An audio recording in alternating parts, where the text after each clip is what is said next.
లో హను రాఘవపూడి గారు మాత్రం నాకు విలన్ క్యారెక్టర్ ఇచ్చాడు. అది హిట్, అది కామెడీ విలన్, అది హిట్. తర్వాత మళ్ళీ రెక్కీ అని మధ్యన ఒక వెబ్ సిరీస్ వచ్చింది జీ తెలుగు జీ5లో. అది అద్భుతమైన విలన్ క్యారెక్టర్, సైలెంట్ విలన్. కానీ మా గురుగారు రాజన్లో క్యారెక్టర్ ఆర్టిస్ట్గా ముద్రేసి వదిలేశాడు. తర్వాత క్యారెక్టర్ ఆర్టిస్ట్గానే పిలుస్తున్నారు ప్రతి డైరెక్టర్ కూడా. కానీ రెక్కీలో మాత్రం చాలా హావభావాలు కానీ ఎక్స్ప్రెషన్స్ కానీ అసలు చాలా బాగుంటుంది. చాలా బాగుంటుంది. మంచి మెయిన్ క్యారెక్టర్ నాది. రెక్కీ 2 కూడా అంటున్నారు.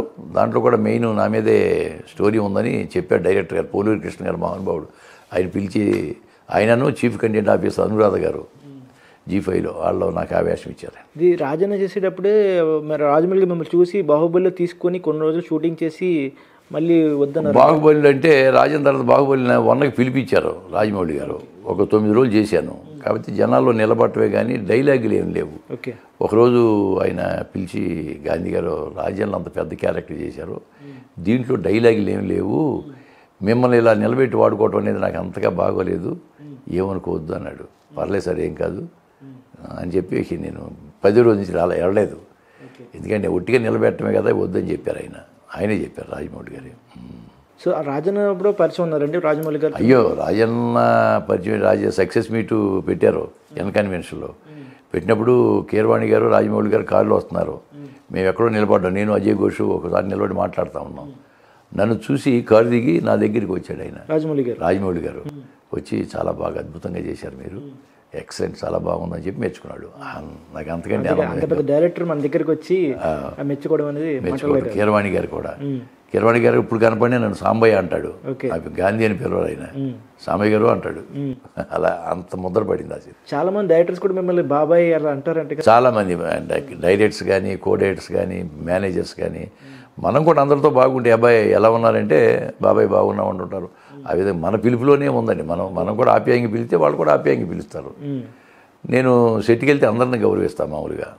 ప్రొడక్షన్ బాయ్ దగ్గర నుంచి కాస్ట్యూమ్ వాళ్ళు కానివ్వండి, మేకప్ వాళ్ళు కానివ్వండి, ఎవరినైనా సరే మామూలుగా, ఈవెన్ జూనియర్ ఆర్టిస్టులు కూడా జాగ్రత్తగా మామూలుగా పిలుచుకుని వెళ్తుంటాను. వాళ్ళు కూడా మనల్ని అంతే గౌరవిస్తారు. సో తర్వాత వకీల్ సాబ్ వచ్చింది. వకీల్ సాబ్లో కూడా పవన్ కళ్యాణ్ గారితో ఆ ప్రయాణం అనేది చాలా అద్భుతంగా ఉంటుంది. చాలా సీన్స్లో ఆయనకు మోటివేట్ చేసే విధంగా హీరో అంజలి గారు వచ్చి, ఈయనేంటి లాయర్ అంటే మీకు ఆయన గురించి ఏం తెలుసు అని మీరు చెప్తారు. అసలు ఫ్లాష్ బ్యాక్ చెప్తాం. పవన్ కళ్యాణ్ గారితో చేయటం అనేది నిజంగా నా అదృష్టం. వేణు శ్రీరామ్ గారు నాకు అవకాశం ఇచ్చాడు. అలాగే కో డైరెక్టర్ బాబీ గారు మంచిగా ఎంకరేజ్ చేశాడు. ఆయన దిల్రాజు గారు నన్ను యాక్సెప్ట్ చేశారు ఆ పాత్ర చేయడానికి. అంటే పెద్దవాళ్ళు చేయవలసిన పాత్ర అది యాక్చువల్గా. అటువంటిది కొత్తవాడు నాకు ఇవ్వటం అనేది నా అదృష్టంగా భావిస్తున్నా. అందులో పవన్ కళ్యాణ్ గారితో ఒక్క డైలాగ్ చెప్పినా చాలు అనుకునే వాళ్ళు చాలామంది ఆర్టిస్టులు. అటువంటిది వాళ్ళు లెంగ్త్ రోలు ఆయనతో ట్రావెల్ అవ్వటం అనేది నిజంగా నా జన్మలో మర్చిపోలేని సంఘటన అది. అది సినిమా హిట్ అవ్వటం, దాంతో నాకు చాలా మంచి పేరు వచ్చింది. అంటే అది రిలీజ్ అయిన 10 సంవత్సరాలకి మళ్ళీ నాకు ఒక మంచి అవకాశం వచ్చింది. అది ప్రూవ్ అవటం. తర్వాత నాకు చాలా సినిమాలు పండిలేండి. వకీల్ సాబ్ కానీ అన్నీ టక ఒక 25-30 సినిమాలు నేను చేశాను. చిన్న సినిమాలు పెద్దవి కానీ. వకీల్ సాబ్లో అండ్ ఆఫ్ ద స్క్రీన్ ఎలా ఉంటారండి పవన్ కళ్యాణ్ గారు? ఆయనతో మాట్లాడారు మీరు ఇప్పుడు? అంటే ఈ సీన్లో మాట్లాడటమే కానీ పర్సనల్గా నేను సార్ నేను పలానా ఉద్యోగం చేశానో, లేకపోతే మాది పలానా ఊరండి, నీ అదండి, మీ అభిమాని అండి, ఇవన్నీ ఏం మాట్లాడలేదు. 20 రోజులు చేసి ఆయనతో 20 రోజులు 20 డేస్ చేశాను. 20 డేస్ ఆయన నేనేమి డిస్టర్బ్ చేయలేదు. ఎందుకంటే ఆయన స్టార్ట్ అయిపోగానే వెళ్ళి కూర్చునేదో చదువుకుంటా కూర్చునేవాడు. అప్పటికే రాజకీయాల్లో ప్రవేశించారు కదా. అవునండి. సెంట్రల్ నుంచి అక్కడి నుంచి ఫోన్లు వస్తూ ఉంటాయి. వాళ్ళని అనవసరంగా డిస్టర్బ్ చేయటం ఎందుకు? ఇప్పుడు వాళ్ళకి ఏదో సీన్ మీద కాన్సన్ట్రేషన్ చేయాలి. ఓ పక్కన రాజకీయాలు వాళ్ళ ఫోన్లు వస్తుంటాయి, ఎక్కడి నుంచో ఫోన్లు వస్తుంటాయి. మనకి ఎందులేని చెప్పి నేను ఒక మూల పోయి కూర్చునేవాడిని ఇంకా ఫ్రెండ్స్తో. ఆయన పనులు ఆయన ఉండేవాడు. నేను అసలు పర్సనల్గా ఆ 20 రోజులు ఒక్క మాట కూడా మాట్లాడాల, కనీసం ఒక ఫోటో కూడా తెలియదు ఆయనతో. అంటే నా ఉద్దేశం అంటే హీరోని డిస్టర్బ్ చేయకూడదు. ఆయనే కాదు, అందరితో చేశాను నేను. బాలకృష్ణ గారితో చేశాను, పవన్ కళ్యాణ్ గారు, చిరంజీవి గారు, వెంకటేష్ బాబు, ఇందరితో చేశాం. మహేష్ బాబు సినిమాలో చేసాం. కానీ నాకు ఫోటో ఇవ్వండి అని అడగటం కానీ ఆ తాపత్రయపడేవాడిని కాదు నేను. ఎందుకు ఇలాంటి డిస్టర్బ్ చేయటం? వాళ్ళతో సినిమాలో చేసినప్పుడు ఇంకా ఫోటోలు అదే జ్ఞాపకం, అంతే జ్ఞాపకం. తర్వాత బాలకృష్ణ గారు అన్నారు కాబట్టి ఆయనతో అఖండ చేశారు మీరు. అవును. సో అఖండలో తెలిసింది ఏంటంటే మీరు ఫస్ట్ టేక్ మీతోనే చేశారండి. అవును, మొట్టమొదటి టేక్ నేను వెళ్ళాము. అది మార్చి 12, 2020. అంటే అప్పుడే కరోనా స్టార్ట్ అవ్వబోతుంది. అక్కడక్కడ కరోనా వస్తుంది అంటున్నారు. ఆ 12th ఫస్ట్ డే మేము అక్కడ ఆర్ఎఫ్సిలో ఒక నారింజ తోట దగ్గర చేయాలి. బోయపాటి సీన్ గారు పిలిచి, అంతకుముందే పిలిచి, నీకు వేషం ఉందండి, రైతు వేషం, ఒకే సీన్ అండి అన్నాడు. ఓకే సార్, మీ డైరెక్షన్ చేయటమే నాకు కావాలని చెప్పాను.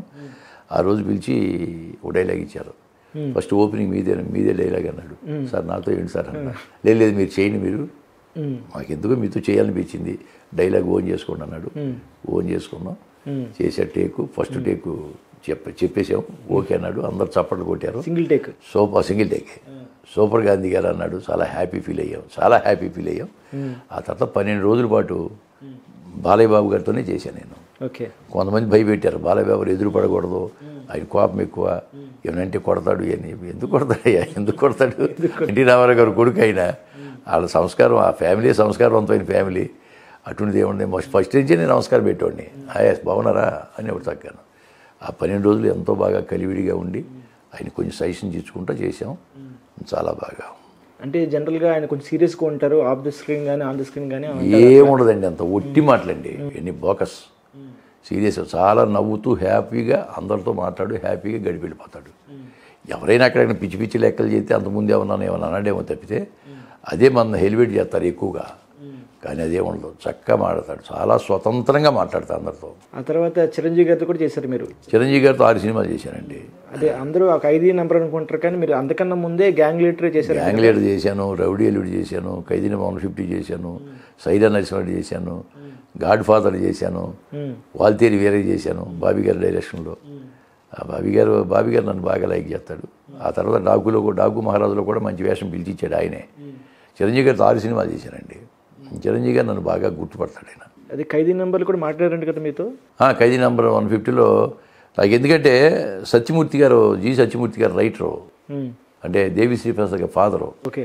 నన్ను మొట్టమొదట కెమెరా ముందు నిలబెట్టింది ఆయన. 87లో నేను ఇంకా జాబులో ఉన్నాను. అప్పుడు 1987లో చైతన్య అని ఒక సినిమా చేశారు ఆయన. చైతన్యం అంటే భానుచంద్ర, సాగరిక, జయసుధ, తర్వాత చంద్రమోహన్ ఈ ప్యాడింగ్లో తీశాడు ఆయన. దాంట్లో నేను ఒక వేషం చేశాను రాళ్ళపల్లి గారితో. ఎందుకంటే వాళ్ళ సత్యమూర్తి గారు తోడోళ్ళు గారు మాతో వర్క్ చేసేవాడు, నాకు ఫ్యామిలీ ఫ్రెండ్. ఆయన తీసుకెళ్ళి ఆ తోడోళ్ళు గారు పరిచయం చేశాడు. అక్కడ నుండి సత్యమూర్తి గారు నాకు బాగా క్లోజ్ అయ్యాడు, ఫ్యామిలీ ఫ్రెండ్ అయ్యాడు. ఆ విధంగా ఆయన సినిమాలు 2-3 చేస్తే 2-3 సినిమాలు నాకు అవకాశం ఇచ్చాడు అప్పట్లో. ఫస్ట్ సినిమా చైతన్యం. ఓకే. చైతన్యం అవగానే ఆయనే డైరెక్షన్లో సూపర్ ఎక్స్ప్రెస్ ఒకటి చేశాడు, దాంట్లో కూడా చేశా. ఆ తర్వాత గ్యాంగ్ లీడర్ వచ్చింది చిరంజీవి గారి. ఆ గ్యాంగ్ లీడర్లు అంటే సత్యమూర్తి గారి ఇంటి పక్కనే విజయబాబు గారి ఇల్లు ఉండేది. నేను సత్యమూర్తి గారి ఇంటికి వెళ్తే పరిచయం చేశాడు. మా కజిన్ నేను ఆర్టిస్ట్ అని చెప్తే ఆ గ్యాంగ్ లీడర్లో క్యారెక్టర్ ఇచ్చాడు ఆయన నాకు. అప్పుడే జస్ట్ వెళ్ళి చేసి వచ్చేవాడు అనమాట. ఆ తర్వాత 4-5 సినిమాలు చేశాను. కానీ నాకెందుకంటే పిల్లలు చదువుకుంటున్నారు, చిన్నపిల్లలు, ఫ్యూచర్ ఏమన్నా పాడైపోతుందా, 15 రోజులు ఒకసారి మద్రాసు పరిగెత్తేవాడిని అని ఒకరోజు ఆలోచించి ఇక ఒక 10-15 సంవత్సరాలు పిల్లలు ఎడ్యుకేషన్ అయ్యే వరకు బయటికి వెళ్ళకూడదు అని డిసైడ్ చేసుకుని ఇంకా ఆ జోలికి పోలా. పిల్లలందరూ చదువులు అయిపోయిన తర్వాత అప్పుడు రీఎంట్రీ ఇచ్చానమాట. ఓకే. ఆ తర్వాత రాజన్న వచ్చింది నాకు. ఫ్యామిలీ కోసం, పిల్లల కోసమే, కేవలం పిల్లల కోసం. పిల్లల పెళ్ళిన్ని అయిపోయిన తర్వాత అప్పుడు మళ్ళీ ఫీల్డ్లోకి వద్దాం, ప్రయత్నం చేద్దామని ప్రయత్నం చేసాం, క్లిక్ అయ్యాం. సో ఫ్యామిలీ సపోర్ట్ ఎలా ఉండేదండి? మీరు ఇలా బాగా, మా మిస్సెస్ కూడా సంతోషం, వాళ్ళు కోఆపరేట్ చేసేవాళ్ళు, మా పిల్లలు కూడా కోఆపరేట్ చేసేవాళ్ళు. ఇది నాకు ఫ్యాషన్ కదా. దాంట్లో ఏంటంటే డ్రామాలు వేసుకుంటూ ఈ తాగో తందనాలాడు లేదా జోదాలాడు పాడు చేసుకుంటే వేరే విషయం. నాకు అటువంటి అలవాట్లు ఏమీ లేవు. ఉంటే రిహార్సల్కి వెళ్ళటం, నాటకాలు వేయటం, సరదాగా ఉండటం, ఫ్రెండ్స్తో సరదాగా తిరగటం వరకు తప్పితే నాకు చెడు అలవాట్లని ఏమీ లేవు. ఇంకోటి సమ్మెట్ గాంధీ అని పేరు ఎలా వచ్చిందండి? గాంధీ గారి పేరు సమ్మెట్ అంటే నా ఇంటి పేరండి. గాంధీ అని మా నాన్నగారు పెట్టిన పేరు. అది ఎలాగంటే 1946లో మహాత్మా గాంధీ గారు కలకత్తా వెళ్తూ విజయవాడలో దిగారు. ఓకే. మహాత్మా గాంధీ గారు విజయవాడలో దిగుతున్నాడని తెలిసి మా ఊరి నుంచి ఒక 50 మంది 50 కిలోమీటర్లు నడుచుకుంటూ వెళ్ళారు. ఓకే. ఆయన అక్కడ 2 గంటలు 3 గంటలు ట్రైన్ దిగాడు. ఆయన ఆపారు ట్రైను. ఆపితే వీళ్ళందరూ వెళ్ళి చేతులు కలిపారు. మా నాన్నగారు కూడా మహాత్మా గాంధీ గారిని చేతులు కలిపాడు. కద్దరు, మా నాన్నగారు రాట్నం ఉడికేవాడు, కద్దరు బట్టలు వేసేవాళ్ళు వాళ్ళు. ఆ విధంగా మహాత్మా గాంధీ గారిని కలిసిన తర్వాత అప్పుడు ఏమన్నా పిల్లలు పుడితే, మగవాడు పుడితే గాంధీని పేరు పెట్టాలనుకుని ఉంటాడు ఆయన. ఆ తర్వాత మా అక్క పుట్టింది. ఆ తర్వాత 200 సంవత్సరాలు నేను పుట్టా 50లో. పుడితే ఎవరో చెప్పారట, పొలంలో పని చేస్తూ ఉంటే మా నాన్నగారు మగపిల్లడు పుట్టాడయ్యా అని చెప్పి. అప్పుడు ఏమన్నా మంత్రసాని వాళ్ళు చేయటమే కదా. అప్పుడు వాడి పేరు గాంధీ అన్నాడు. అలాగే గాంధీ అయిపోయింది అంతే. సమ్మెట ఇంటి పేరు, గాంధీ అనేది మామూలుగా పేరు, సమ్మెట గాంధీ అయింది. సో అంటే ఫ్యామిలీ బ్యాక్గ్రౌండ్ ఎలా ఉండేది? అందరూ నాటకాలు వేసేవాళ్ళ మీరు, మీ ఫాదర్? ఏమీ లేదండి, ఏమీ లేదు. మాది రైతు ఫ్యామిలీ. నాకు 3 అక్కయ్యలు 3 అన్నయ్యలు, అందరూ రైతులే. నేను ఒక్కడే చదువుకుని బయటకు వచ్చా. ఓకే. రైతు మాకు బాగా 10 ఎకరాలు ఉండేది. బాగానే మాకు యావరేజ్ ఫ్యామిలీ, మంచి స్థితిమంతం కాదు కానీ యావరేజ్. 10 ఎకరాలు మా సొంతం ఉండేది, ఒక 30 ఎకరాలు కవులకు ఉండేది, 40 ఎకరాలు చేసేవాళ్ళు మా బ్రదర్స్. 3-4 జతల ఎడ్లు, పాడి గేదెలు, అది హంగామాగా ఉండేది. ఇప్పుడు అంతా మా నాన్నగారు అమ్మగారు పోయారు, మా అన్నయ్య పెద్ద అన్నయ్యలు 2 పోయారు, వదిన 2 పోయారు. ఇంకా అక్కడ ఎవరు లేరు, ఒక్క అన్నయ్య వదిన మిగిలారు అంతే. ఓకే. అప్పుడు మా చిన్నప్పుడు తలుచుకుంటే ఒకప్పుడు ఎలా ఉండేది సంసారం, ఇట్లా అయిపోయిందా అని బాధపడతా ఉంటాం. ఎప్పుడన్నా ఊరు వెళ్ళినా 1 గంట ఉండి రావడం తప్పితే అక్కడ ఉండలేని పరిస్థితి. ఊరి మీద మమకారం అయితే ఉంటుంది కదా. వెళ్తే ఊళ్ళో వాళ్ళందరూ బాగా ఆప్యాయంగా మాట్లాడతారు. ఇప్పుడు సినిమాల్లో వస్తున్నావు, సీరియల్లో వస్తున్నావు, కూర్చుని ఏదో మర్యాద చేయబోతుంటారు. నాకు మర్యాద ఎందుకు, నాకు పుట్టినూరు ఇది. అలాగూ అందరితో కలివిడిగా మాట్లాడి వచ్చేస్తూ ఉంటాను నేను. ఓకే. సో ఊరిని గుర్తొచ్చింది, మీరు రాజన్న రిలీజ్ అయిన తర్వాత, నంద్యాబాద్ వచ్చిన తర్వాత మీకు ఊళ్ళో సన్మానం చేశారంట కదా? అవునండి, మా ఊళ్ళో సన్మానం అంటే అది ఒక విచిత్రమైన ఇది.